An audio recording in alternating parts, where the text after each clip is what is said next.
महाबोधि जो महाविहार है और उसका मैनेजमेंट और कंट्रोल जो बुद्धिस्ट नहीं है यानी कि हिंदू हैं यानी कि ब्राह्मण है उन लोगों के हाथ में। लेकिन आंदोलन के बगैर मुझे नहीं लगता कि अगर स्टे भी हो गया तो कुछ आगे होने वाला है। ये कानून सरकार ला के रहेगी और हम इसको वापस भेज के रहेंगे, कुछ भी हो जाए। चाहे बुद्ध विहार में जो बोध गया में जो हो रहा है अत्याचार, उसके लिए सबको साथ मिलकर कुछ ना कुछ करना चाहिए। हमारे समाज के लोगों को बिल्कुल डरना और घबराना नहीं है। खासतौर पर मैं मुस्लिम समाज से कहना चाहता हूँ, ये जितनी पुलिस की कार्रवाइयां हो रही है, अगर आपको सही वकील मिलेगा तो ये पुलिस कार्रवाई करने वाले पुलिस के लोग जेल जाएंगे। तो ये नोटिस दे रहे हैं ना आपको काली पट्टी बांधने पे, ये सब अपराध कर रहे हैं। मैं इसीलिए बार बार वार्न कर रहा हूं सब पुलिस अधिकारियों को, संविधान के हिसाब से कानून के हिसाब से काम करें, संविधान और कानून तोड़ के काम ना करें। आज नहीं तो कल आप जेल जाएंगे, ये मेरा कॉल है, ये याद रखना। मैं अपने मुस्लिम समाज से, सिख समाज से, क्रिश्चियन समाज से बहुत दिनों से ये बात कह रहा था कि ये महाबोधि बुद्ध विहार में जो आरएसएस और बीजेपी ने जो सिस्टम लागू किया है वो आज नहीं तो कल सभी लोगों पे होगा।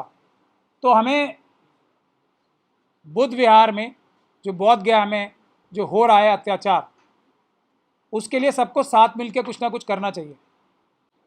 लेकिन जैसा आप सब लोग जानते ही हैं, मेरी बात लोग शुरू में नहीं सुनते, बाद में पछताते हैं, फिर बात सुनने पे मजबूर भी होते हैं। तो वहाँ क्या इशू है ये आप सब लोगों को पता ही है। महाबोधि जो महाविहार है, वहाँ जो बुद्धिस्ट समाज की, बुद्ध धर्म की जो सबसे बड़ी आस्था का स्थान है वो बोध गया में है और उसका मैनेजमेंट और कंट्रोल जो बुद्धिस्ट नहीं है यानी कि हिंदू हैं यानी कि ब्राह्मण है उन लोगों के हाथ में है। उसकी मैनेजमेंट कमेटी में 4 लोग बुद्ध समाज से आएंगे, 4 लोग हिंदू समाज से आएंगे और जो इलाके के डीएम होंगे, अगर तो वो हिंदू हैं तो ठीक है, अगर वो हिंदू नहीं है बाई चांस तो किसी और अधिकारी को, हिंदू अधिकारी को उसका मेंबर या चेयरमैन बनाया जाएगा। ये व्यवस्था है। वही व्यवस्था कहाँ आई? वक्फ बोर्ड में। तो अब समय आ गया है कि 2 रास्ते हैं और आज मैं ज़्यादा कोई जो बातें मैं बार बार बता चुका हूँ उसको दोहराना नहीं चाहता। मैंने आप लोगों की बहुत ही छोटी प्रेस कॉन्फ्रेंस इसलिए बुलाई है कि मैं कोई बचाव का रास्ता जो हम ईमान वाले अम्बेडकरवादियों को समझ में आता है वो भी बता सकें। अगर जो लोग कर रहे हैं और जो भी हो रहा है ये मेरी सलाह के खिलाफ जाके हो रहा है, जो भी हो रहा है, लेकिन फिर भी मैं उम्मीद ये करता हूँ और दुआ भी ये करता हूँ कि ऊपर की मदद से कैसे भी ये लोग कामयाब हो जाएं। हालांकि ये पूरी तरीके से गलत प्लानिंग से, मैं इससे ज़्यादा कुछ नहीं बोलना चाहता, आज गलत रास्ते पे जाया जा रहा है। हर वो काम हो रहा है जो वक्फ जो ये एक्ट आया है उसको ख़त्म कराने के लिए कुछ भी नहीं कर पाएगा जितनी एक्टिविटीज़ हो रही हैं। लेकिन फिर भी मैं दुआ और उम्मीद ये करता हूं कि ये लोग सक्सेसफुल हो जाएं।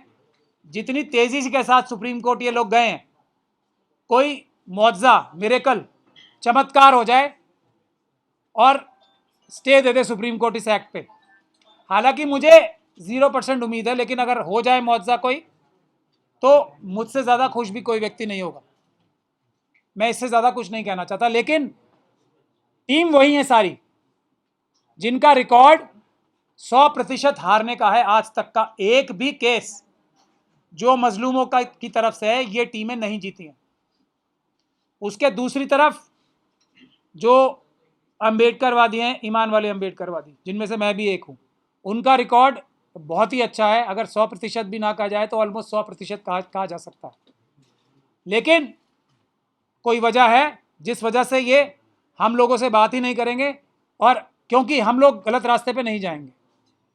मैंने आपको ये मैं बात कह के यहीं समाप्त कर रहा हूँ, क्योंकि अभी कहने का विषय नहीं है। हम सब लोगों को दुआ करनी चाहिए, क्योंकि अगर ये ऐसा हो गया स्टे, तो हमें बुद्ध विहार का केस जो हमने फाइल किया है, सुमित रतन भंते साहब की तरफ से हम फाइल कर रहे हैं और दूसरे लोग भी करने वाले हैं, तो वो हम सब लोगों के लिए भी अच्छा होगा उस केस में भी।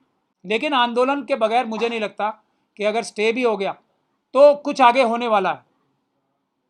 ये कानून सरकार ला के रहेगी और हम इसको वापस भेज के रहेंगे, कुछ भी हो जाए। चाहे ये एक बात तो ये सभी हमारे समाज के लोगों को, चाहे तो मुस्लिम समाज हो, चाहे तो बुद्ध समाज हो, चाहे तो सिख क्रिश्चियन समाज हो, और चाहे तो SC ST समाज हो, OBC समाज हो, सोच लें, बिल्कुल डरना और घबराना नहीं है। ख़ास तौर पे मैं मुस्लिम समाज से कहना चाहता हूँ, ये जितनी पुलिस की कार्रवाइयाँ हो रही हैं, अगर आपको सही वकील मिलेगा तो ये पुलिस कार्रवाई करने वाले पुलिस के लोग जेल जाएंगे।